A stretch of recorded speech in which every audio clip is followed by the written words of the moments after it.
Boa noite, amados. A paz do Senhor. Que é um prazer estarmos de volta. Que bom. Pela oportunidade que Deus está nos dando de estarmos mais uma vez para aprendermos a palavra do Senhor. Mais um degrau que subiremos nessa escada até chegarmos ao topo. Nós falaremos sobre a justificação, né? Fomos justificados. E esse livro de Romanos, carta de Paulo aos Romanos, é o coração do Evangelho. Vai falar a respeito das principais doutrinas do Novo Testamento. Então é para nós pararmos mesmo e lermos essa carta. Então eu quero te aconselhar nesse início, se tiver oportunidade, pega a tua Bíblia e leia essa carta. Olha, nós com certeza cresceremos lendo essa carta e hoje, no dia de hoje, cresceremos um pouco mais com esse aprendizado. Né? Às vezes pensamos que o coração do Evangelho foi lá em livro de Atos. Atos 1, verso 8, disse: mas vocês receberão poder ao descer sobre vocês o Espírito Santo, e serão minhas testemunhas, tanto em Jerusalém, como em toda a Judéia, Samaria, até confins da terra, até onde eu estou. Aqui é esse lugar que Jesus falou. Vamos orar? Senhor, obrigado por essa oportunidade, por estarmos aqui, obrigado por cada vida que conectou comigo hoje, está junto, interagindo, para aprender a tua palavra. Espírito Santo didático, vem sobre a minha vida, traga o entendimento, sabedoria.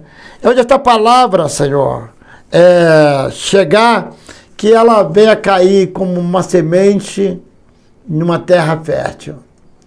Traga a tua paz, a tua alegria, em nome de Jesus. Então, chegando aqui, então vamos entrando nessa carta de Paulo aos Romanos. Então, o título é O Coração do Evangelho. Esse estudo, essa carta, O Coração do Evangelho. Coração do Evangelho. Esse título diz respeito ao fato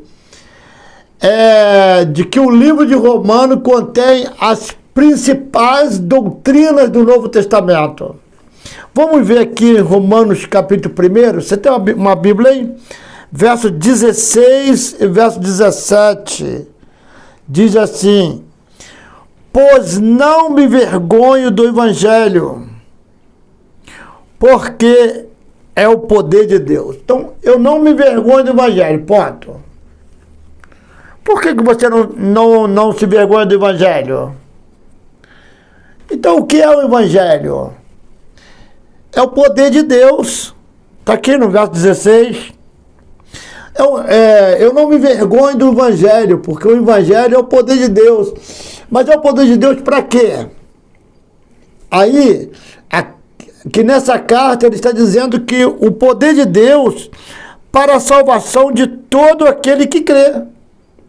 Então, o Evangelho é o poder de Deus para a salvação de todo aquele que crê. Isso quer dizer que o Evangelho é o poder de Deus para a minha salvação, para a tua salvação, para a nossa salvação. Aí ele fala, primeiro do judeu, depois, primeiro do judeu, também do grego, porque a justiça de Deus se revela no Evangelho de fé em fé, como está escrito, o justo viverá por fé. O justo viverá por fé. É pela fé que o justo viverá. O justo viverá por fé. E é pela fé que o justo viverá, amado. Então você que é justo, você que crê em Jesus Cristo, você que é salvo em Jesus Cristo, você viverá por fé. Agora é pela fé que você vai viver. escritor aos Hebreus diz que sem fé é impossível agradar a Deus. Por isso, no capítulo 1, Paulo mostra que todos os gentios são indesculpáveis, destituídos da glória de Deus. Quem são os gentios? Os gentios é o que, no caso aqui, que não são israelitas. Gentio era considerado qualquer um que não era judeu. Por quê?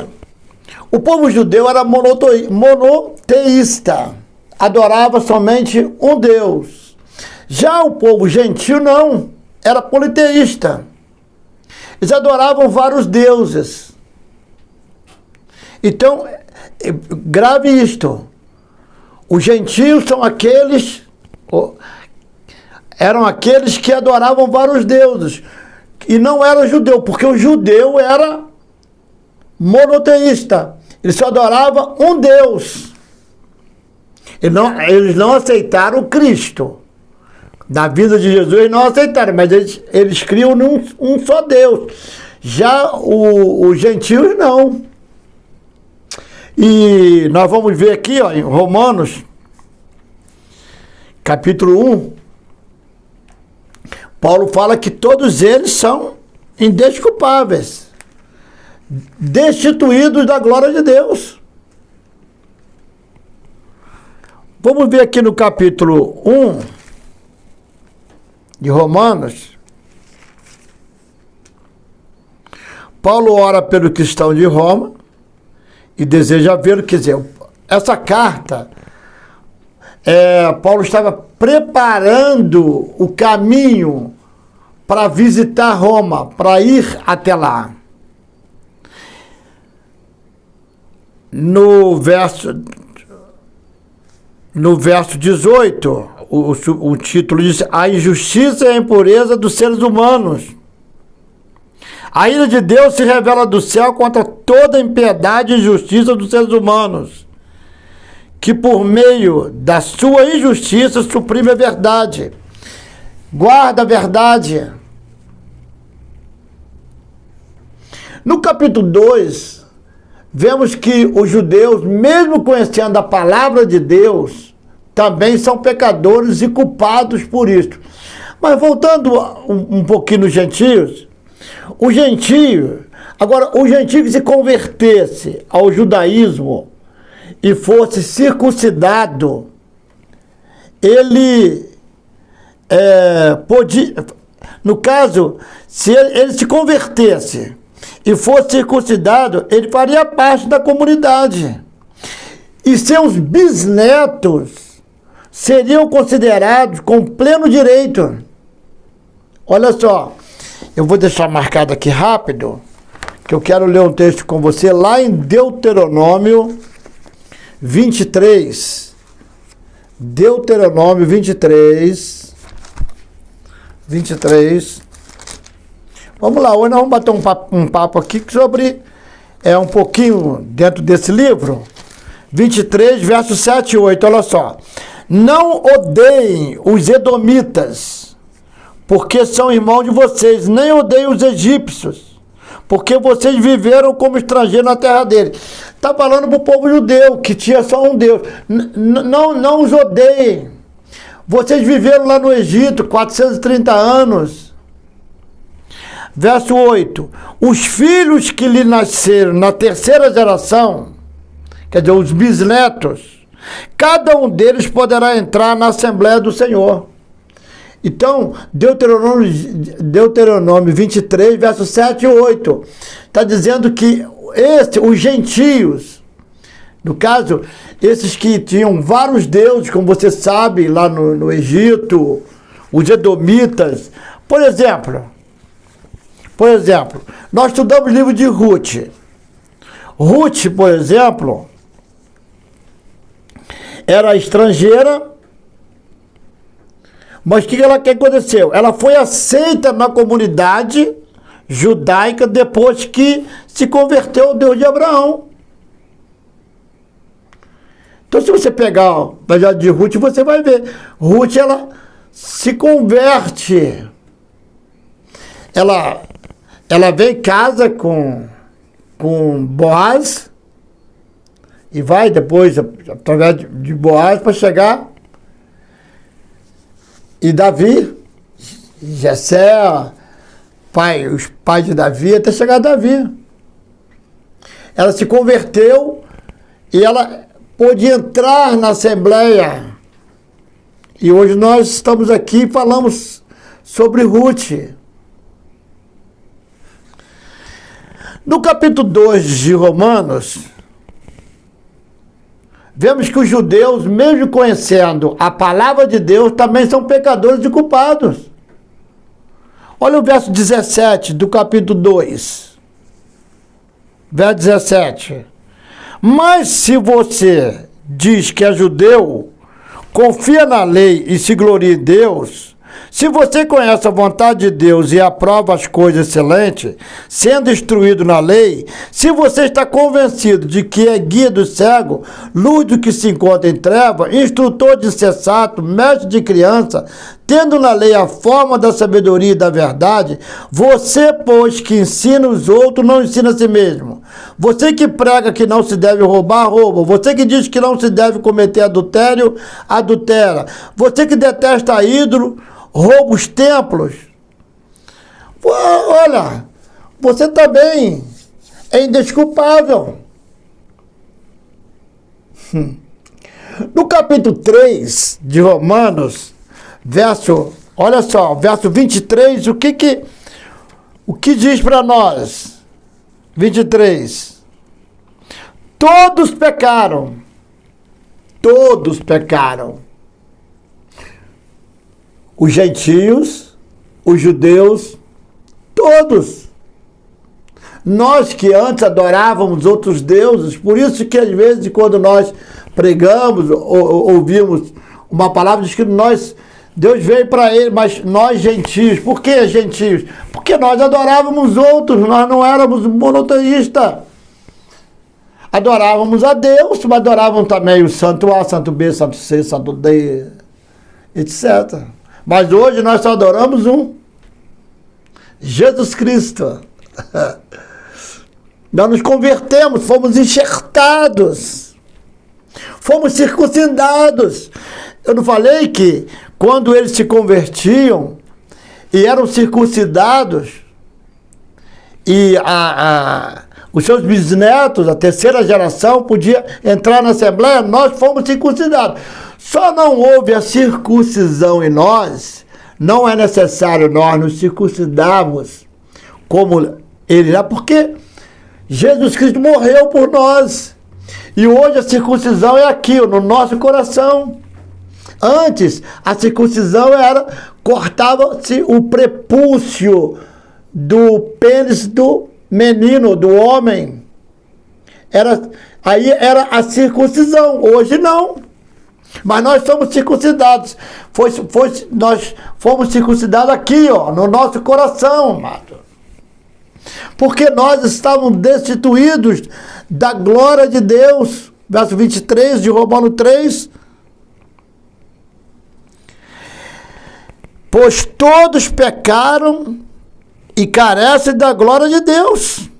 Verso 24. Sendo justificados gratuitamente por sua graça. Queridos, Paulo escrevendo aqui no capítulo 3, verso 24, ele falou que todos pecaram e nós fomos justificados gratuitamente por sua graça, mediante a redenção que há em quem? Em Cristo Jesus, a quem Deus apresentou como propiciação no seu sangue, mediante a fé. Então só há uma forma, só há um jeito de nós nos apropriarmos da salvação, não continuarmos destituídos da glória de Deus, somente através do sangue de Jesus Cristo. Pastor, mas eu reconheço isto, mas eu tenho outros deuses. Paulo escrevendo a carta a Timóteo, primeira epístola, na primeira carta, no capítulo 2, verso 5, ele disse: há um só Deus e um só mediador entre o homem e Deus, Jesus Cristo. Só há um, querida. No capítulo 5 de Romanos, capítulo 5, Paulo fala sobre a justificação pela fé. Olha só, justificação, justificado, capítulo 5, verso 1. Justificado, pois, mediante a fé, temos paz com Deus, por meio de quem? Do nosso Senhor Jesus Cristo. Então, Paulo aqui está falando sobre a justificação. Fomos justificados pela fé. É necessário crer, é necessário ter fé que Jesus Cristo morreu, ressuscitou ao terceiro dia. E agora nós temos paz com Deus, através de quem? De Jesus Cristo. Você tem paz com Deus, eu tenho paz com Deus. No capítulo 6 de Romanos, começa a discussão da questão do pecado. No capítulo 6, porque fala sobre a graça. Não, que diremos então? Continuaremos no pecado? Verso 1. Para que a graça aumente ainda mais? De modo nenhum. Como viveremos ainda no pecado, nós que já morremos para ele? É morrer mesmo. Nós já morremos para o pecado. Nós ouvimos na quarta-feira passada uma palavra ministrada pelo pastor Abel, quando Jesus falou, acho que é Lucas 9, 23, Jesus falou assim: se você, aquele que quiser vir, pode vir, venha. Agora, olha, negue a si mesmo, pega a sua cruz. A cada dia, todo dia, cruz aí é morte, morra todo dia. Então nós aqui já morremos no pecado. Então nós que aceitamos a Cristo já morremos. Então não temos que mais nos preocupar. Agora o que nós temos que fazer é buscar o quê? A santificação. Como? Indo à igreja, participando dos trabalhos da igreja. Isso é buscar santificação. Orando, estudando como nós estamos estudando agora. Agora eu vou lá para buscar justificação. Não, você não tem que fazer nada para buscar justificação. Você já foi justificado. Eu não tenho que fazer nada. Ah, pastor, se o senhor não subir o morro, descer o morro, se o senhor não correr para lá, caminhar para cá, nada disso eu tenho que fazer. Eu não tenho que fazer força, não é com a minha força. Eu já fui justificado. Agora eu vou buscar santificação, porque sem santificação ninguém verá Deus. Aí você precisa ir à igreja. Você precisa, se você está em possibilidade de ir à igreja em algum lugar, você agora está comigo aqui na igreja. Você agora é a igreja de Cristo aqui. Nas nossas aulas, nos nossos cultos que você tem acompanhado no nosso canal, toda quarta, todo domingo. É isso aí, pastor. Eu não frequento uma igreja, mas eu sou aqui ó, dessa igreja, eu frequento essa igreja online. Tá bom, vamos junto aqui. Mas nós estamos aqui nos alimentando, recebendo uma palavra. Nós só não podemos ficar sozinhos. Forma alguma. No capítulo 8, Paulo, aí olha só, no capítulo 7, ainda... No capítulo 7 de Romanos, vemos uma dualidade, uma dicotomia que todo crente vive. Tá? Todo crente vive essa dualidade, essa dicotomia. Todo crente. Tá? Vou te mostrar aqui. Verso 18, 19 e 20, do capítulo 7. Vamos ver? Olha só.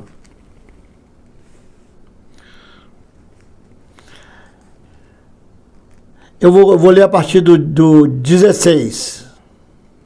Ora, se faço o que não quero, concordo com a lei que é boa.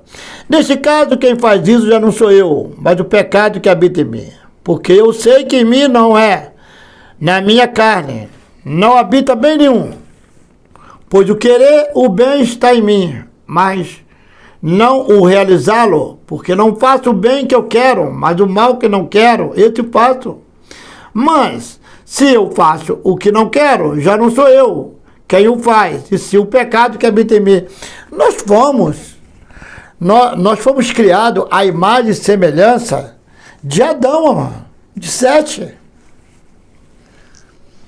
Quem foi criado à imagem e semelhança de Deus foi Adão. Ele foi criado, mas ele perdeu. Aí depois ele perdeu essa imagem, porque quando nós falamos de imagem e semelhança, pensamos na imagem e semelhança física, não é nada disso, é espiritual. E nós somos descendentes, nós fomos criados à imagem e semelhança, mas do Filho depois do pecado. Nós fomos criados à imagem e semelhança de Sete. Não sei se eu vou encontrar aqui, que eu não anotei. Eu quero passar. Deixa eu ver se eu vou encontrar aqui.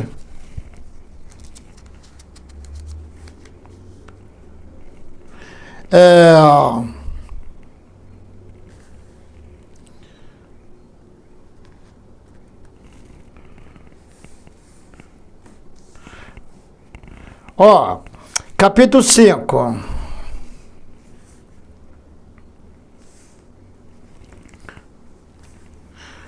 Verso 3, capítulo 5, verso 3.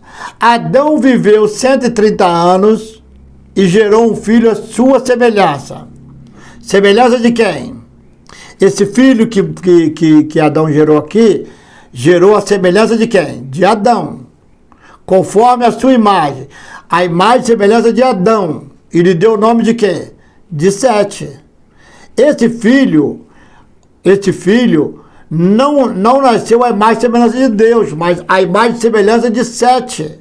A imagem e semelhança de Adão, perdão. A imagem e semelhança de Adão. Adão viveu 130 anos e gerou um filho, à sua semelhança, conforme a sua imagem, e lhe deu o nome de Sete. Depois que gerou esse filho, Adão viveu 800 anos e teve filhos e filhas. Viveu mais 800 anos. Mas Adão foi formado, criado à imagem e semelhança de Deus. Agora nós já somos descendentes aqui, ó, de Adão, de Sete, que foi gerado à imagem e semelhança de Adão. A imagem e semelhança do homem pecador, do homem caído. Por isso que existe essa dualidade, essa dicotomia aqui, Paulo falando do a carne e espírito. É uma luta os dois. Porque nós temos que matar a carne todo dia, irmão. Todo dia. No capítulo 8, Paulo volta a afirmar que não há condenação para aqueles que estão em Cristo Jesus. Olha o capítulo 8, verso 1. Agora, pois, já não existe nenhuma condenação para os que estão em Cristo Jesus. Por quê? Porque a lei do Espírito da vida é em Cristo Jesus. Ele está explicando por quê. Porque a lei do Espírito da vida em Cristo Jesus livrou você da lei do pecado e da morte. Cristo Jesus. Cristo é aquele que morreu na cruz. Jesus naquela época tinha muito Jesus, irmão. Como hoje tem Pedro, Maria, João, por aí. Nessa época também tinha Jesus, mas Cristo não. E ele é bem claro, em Cristo Jesus livrou você da lei do pecado e da morte. Aleluias! Glória a Deus, amados. Estamos indo, ligadinho aqui? No capítulo 9 a 11, levanta uma nova questão na discussão, pois mostra que Deus, em sua soberania, resolveu salvar todos, judeus e gentios. Deus resolveu salvar todo mundo mesmo, através do Evangelho. Está aqui, ó. No capítulo 12 a 16, 12 até o 16, são orientações práticas de como o crente deve viver. Você vai lendo, porque nós estamos só desse resumo, tá bom? A nova vida, o devido uso dos dons espirituais, como orientações práticas de como o crente deve viver. Você vai lendo o devido uso dos dons, as virtudes recomendadas, tá? A obediência às autoridades, o amor ao próximo, o dia está próximo, tolerância com os fracos na fé, porque às vezes nós nos sentimos tão santões que os fracos na fé a gente não tem paciência. Mas aí, ó, tá ensinando que nós devemos ter paciência com aqueles irmãozinhos fracos na fé, tá? Agradar o próximo e não a si mesmo. Quando a gente olha para o lado, aí vai até o capítulo 16. Paulo vai explicando para a gente.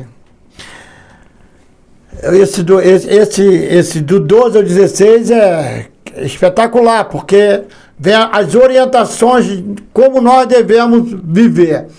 Agora, qual é o propósito dessa carta? Paulo queria visitar os crentes em Roma. Então, por que o propósito da carta? Paulo queria visitar os crentes em Roma, os crentes de Roma. A capital do mundo na época. Tá bom? Capital do mundo na época.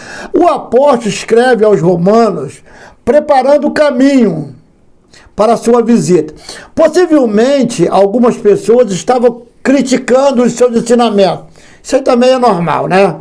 Isso aí você não vai se assustar com isso, porque isso é normal. Qualquer líder, qualquer um pastor, receber críticas de um lado, de outro, também isso é normal. A igreja de Roma era uma igreja composta por judeus e gentios, pois Roma era o centro do mundo, querido. Existiram pessoas de todos os lugares, de todas as nações. Povos pagãos, os quais tinham um pano de fundo totalmente diferente dos judeus. Claro, estavam lá os judeus que adoravam somente a Deus, aí os povos pagãos, eles totalmente diferentes. E isso resultava na dificuldade dos judeus em relação a Paulo. Falar sobre a graça. Como é que eu vou falar sobre a graça com esse povo? Questionando se o apóstolo não estaria exagerando. Enquanto os gentios acreditavam que poderia ser crente e continuar vivendo na imoralidade. Os gentios, nessa época, eles achavam que podia ser crente e continuar. E hoje não está diferente, né? Hoje você vai encontrar que o cara pode ser crente, mas eu sou crente, mas eu posso fazer tudo. Hoje posso viver na imoralidade geral.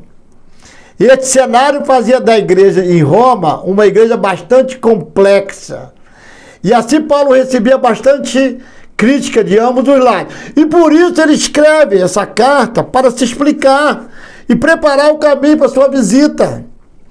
Grande parte das doutrinas da igreja cristã hoje estão no livro de Romanos. Dentro da discussão doutrinária de Romanos, temos a questão da justiça, como ela é obtida. Por exemplo, Deus é um Deus perfeito. Como então ele lida com o pecado? Pois a justiça tem de ser estabelecida. Quando Adão pecou, veio a maldição e a morte.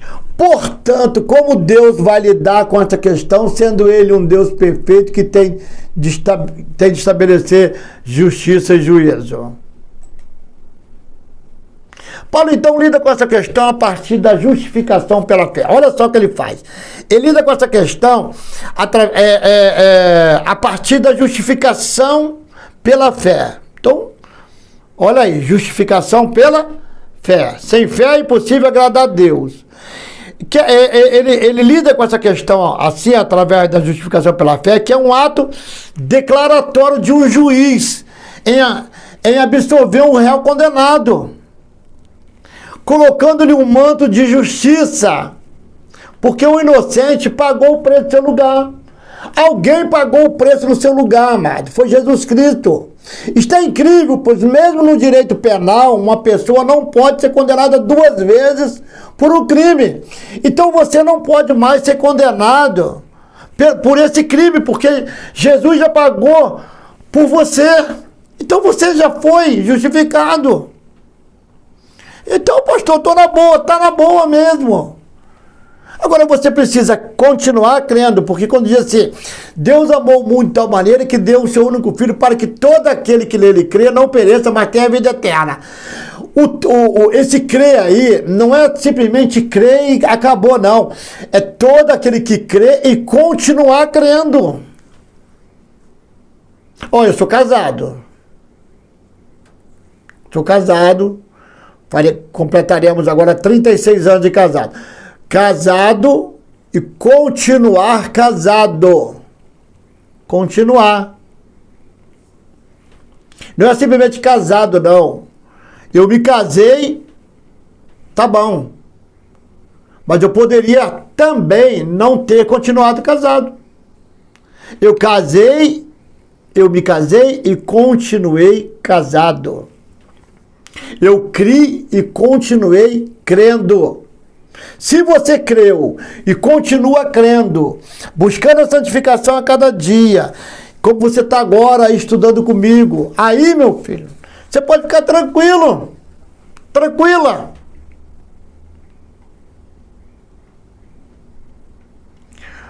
Qual é o autor, o autor dessa carta? É o apóstolo Paulo. O apóstolo Paulo, ele é o pioneiro e missionário em suas cartas. Constitui 1/3 do Novo Testamento. E essa carta de Romanos não foi escrita por Paulo, não foi ele que escreveu. Olha aí, ó. Ele ditou a carta. Alguém escreveu, ele ditou, eu vou mostrar para você. A carta foi ditada por Paulo ao seu amigo Tércio. Você tem que ter um amigo, amado, que escreveu por volta do ano 57, tá? Quando ambos estavam na cidade de Corinto, e o próprio livro de Romanos, no capítulo 16, vamos ver? Romanos 16 é o último capítulo, verso 22. Olha só, vamos ler aí para a gente aprender. Isso é questão didática. Romanos 16, verso 22. Eu, Tércio, que escrevi esta carta, mando saudações no Senhor. É um privilegiado, não eu? Gaio, meu hospedeiro de toda a igreja, manda saudações. Toda a igreja. Também manda saudações de Erasto, tesoureiro da cidade, o irmão Quarto. A graça do nosso Senhor Jesus Cristo esteja com todos vocês. Amém. Então, quem escreveu a carta? Quem foi que escreveu? Tércio que escreveu. Foi ditado por Paulo. Amém aí, irmãos? Está acompanhando comigo? Vamos ver aqui o esboço rapidinho, para nós não nos estendermos muito. O livro começa com as saudações do capítulo 1. Capítulo 1, verso 1 até 7. Olha só. Paulo, servo de Cristo Jesus, chamado para ser apóstolo, separado para o evangelho de Deus, que ele no passado prometeu por meio de seus profetas nas Escrituras Sagradas. Este evangelho diz respeito a seu filho, o qual, segundo a carne, veio da descendência de Davi. Quem é o filho? Jesus. E foi designado Filho de Deus com poder, segundo o Espírito de Santidade, pela ressurreição dos mortos, a saber, Jesus Cristo, nosso Senhor. Por meio dele viemos a receber graça e apostolado por amor do seu nome, para a obediência da fé entre todos os gentios. Entre esses se encontram também vocês que foram chamados para pertencer a Jesus Cristo. Ei! A todos os amados de Deus que estão em Roma, chamados para ser santos, que a graça e a paz de Deus, nosso Pai, e do Senhor Jesus Cristo esteja com vocês. Então, começa com a saudação do capítulo 1, escrevendo lá para Roma. Depois Paulo mostra que todos pecaram. Está no capítulo 1, verso 8. Até o capítulo 3, verso 23. Todos pecaram e destituídos de toda a glória de Deus. Em terceiro lugar, temos o fato da salvação do capítulo 3, verso 24, até o capítulo 5, verso 21. Depois que você pegar o PDF aí, você abre o PDF, vai lendo aqui, que você vai crescer muito. Tá? Esse resumo que nós estamos dando. Quem sabe que no futuro a gente volta estudando aí capítulo por capítulo de Romanos, né? Deus nos dá tempo. Em quarto lugar, temos a salvação aplicada no capítulo 6, verso 1, até o capítulo 8, 39. Aqui vemos claramente, no capítulo 6, o fato de ser salvo pela graça. Nós falamos, né? Não nos dá o aval para continuar no pecado. Porque tem gente que acha que nós estamos na graça, a gente pode meter o pé na jaca. Pode não. Não pode não. Meter o pé na jaca não, tá bom? Eita. No capítulo 7, vemos a dualidade que todo crente enfrenta. Não, nós lemos lá do 18, 19, 20. Eu não quero, mas acabo fazendo. Então, se você fez, não desespere não, peça perdão, confessa os seus pecados. Fala para Deus, querido. Beleza? No capítulo 9, verso 1 até o capítulo 11, verso 36, Paulo mostra como os gentios se converteram antes, mas Deus não terminou com os judeus. Um dia os judeus se converterão a Cristo. Eles estão lá, mas um dia eles vão se converter a Cristo. Em sexto lugar, nessa carta, temos a liderança para os crentes, no capítulo 12, verso 1. Capítulo 12, verso 1, até o capítulo 15.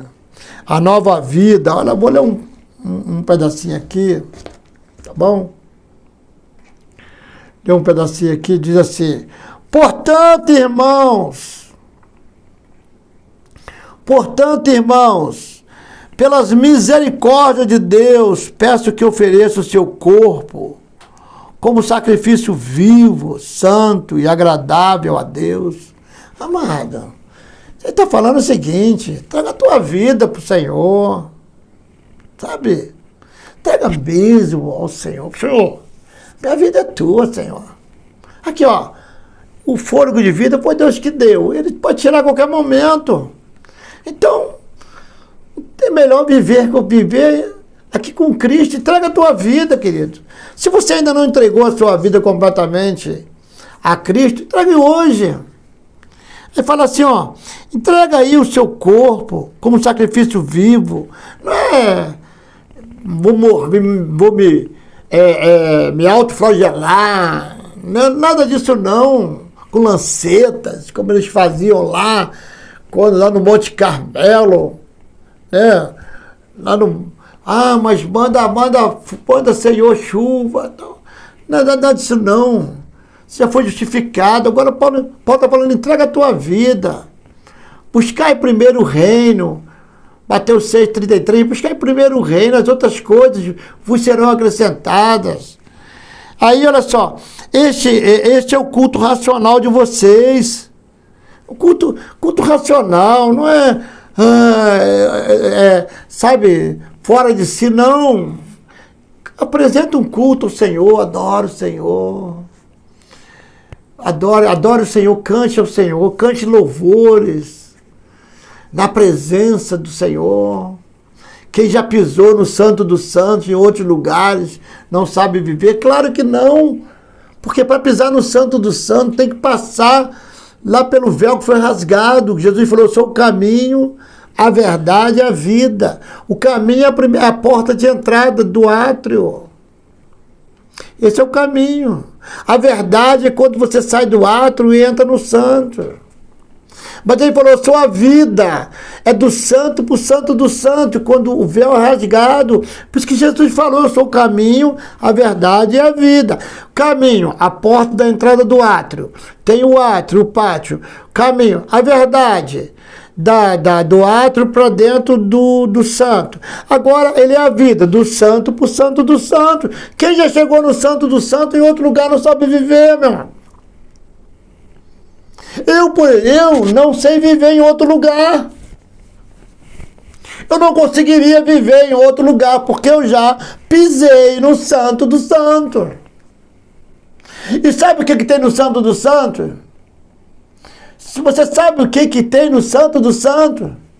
Quando Jesus falou, eu sou o caminho, a verdade e a vida, quando você passa aí pela vida, o que tem lá no santo do santo? Lá tem a presença, a arca. Ali tem a arca. Com a tábua da lei. Com os pães. Está tudo ali. Tem tudo para nós.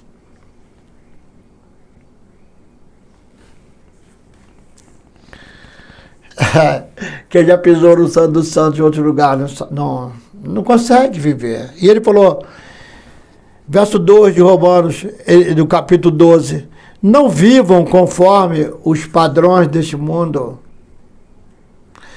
Não vivam conforme os padrões deste mundo, mas deixe que Deus o transforme pela renovação da mente. O que nós estamos nós estamos estudando esse mês, quer dizer, lendo um audiobook, ouvindo, né? O audiobook que a pastora está postando todos os dias para nós. Falando nisso, querido, esse ministério de intercessão é uma bênção. Tem abençoado demais. Tudo é mente. Olha aí, ó. Para que possam experimentar qual é a boa, agradável e perfeita. Presta atenção ao que eu vou falar para você, vou dizer na outra. Nunca boa, perfeita, agradável. Sempre boa, agradável e termina com perfeita. Porque não existe nada mais perfeito, tá? Perfeito é o último. Boa, agradável e perfeita vontade de Deus. Então a vontade de Deus termina-se boa, agradável e perfeita. A perfeição é somente em Deus. Então vai terminar com perfeita. Não é perfeita, agradável, boa, perfeita, agradável, não. Boa, agradável e perfeita. Termina aí, perfeita a vontade de Deus. Amém? Já estamos encerrando. Então quero passar para você a chave desse livro. A palavra justiça é a chave do livro. Aparece 62 vezes. Quando os cristãos redescobriram o livro de Romanos, especialmente Martim Lutero, a reforma protestante ou a reforma cristã foi revitalizada. Lutero lutou durante sua vida toda com a culpa por ter vivido uma vida promíscua. Lutero tentou ser padre, mas estas lutas consumiam-no, até que um dia, Lutero, em Romano, que o justo viverá pela fé, ele leu, até que um dia ele leu que o justo viverá pela fé. E o Espírito Santo ministrou em seu coração que o justo deve viver pela fé. E que sendo justificado pela fé, temos paz com Deus. E a partir disso, Lutero trouxe os fundamentos para a reforma protestante. Lutero se levantou contra a Igreja Católica, que na época estava agariando dinheiro para a construção da Catedral de São Pedro. Mas devido à guerra que a Itália enfrentava no norte, a igreja estava sem dinheiro. Por isso, querido, olha, de repente você não sabe disso. Por isso eles começaram a vender as indulgências. Você sabe o que é indulgência? que era perdão para os pecados, tanto dessa vida quanto para os mortos. Lutero, então, indignou-se com isso, pois nada disso poderia ser pago, e nem precisava, pois tudo era pela graça, por meio da fé. Então Lutero escreveu suas 95 teses e as fixou na Catedral de Wittenberg. E dali partiu a reforma protestante para toda a Europa. Ele ficou indignado. O livro de Romanos é um livro extraordinário que pode mudar nossas vidas, por isso devemos estudá-lo, nos debruçar sobre ele e nos apropriarmos de todas as bênçãos que estão nesta obra-prima. Falando aí da reforma, tudo que eu acabei de falar aqui, ou de repente, eu não sei, algumas pequenas coisas, o porquê Lutero escreveu as 95 teses, a gente estuda lá na época de ensino fundamental, ensino médio, estuda sobre a reforma protestante. Depois da reforma protestante, você sabe que houve aí a Inquisição, né? Aqueles que protestaram foram queimados vivos, Bíblias eram queimadas e então foi um tempo de muita dificuldade para que hoje nós estivéssemos aqui. Mas nós amamos os nossos irmãos da outra igreja, catolicismo, nós amamos esses irmãos e louvamos o nome do Senhor por eles abrir a porta de suas casas e nós entrarmos com este ensinamento, com essas aulas. Que Deus abençoe vocês. Que Deus abençoe todos vocês. Semana que vem estaremos aqui, se assim Deus nos permitir, estudando a primeira e segunda epístola, primeira e segunda carta de Paulo à igreja de Corinto. Amém? Que Deus nos abençoe em nome de Jesus. Vamos orar. Senhor, obrigado por este momento. Obrigado por termos passado aqui esses minutos aprendendo um pouco da Tua palavra. Assim eu te peço, nos despede na Tua graça e nos dê uma noite abençoada em nome de Jesus. Aqueles que assistirão no dia, que o Senhor dê a eles um dia abençoado, uma tarde, e que estejamos sempre com a Tua graça sobre nós. Está encerrada a nossa hora de hoje. Fiquem todos com Deus.